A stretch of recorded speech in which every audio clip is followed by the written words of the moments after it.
জুলাই মাসের শুরুতেই ঘোষিত হতে পারে জুলাই ঘোষণা। এই ঘোষণায় ফ্যাসিবাদ পুনরাবৃত্তি রোধ করতে সংবিধানের পরিবর্তনের উপরে থাকবে বিশেষ গুরুত্ব।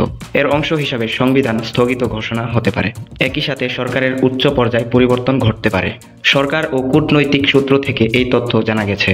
সূত্র জানিয়েছে, রাষ্ট্র সংস্কারের মৌলিক পরিবর্তনে বিদ্যমান সংবিধান বাধা হয়ে দাঁড়িয়েছে।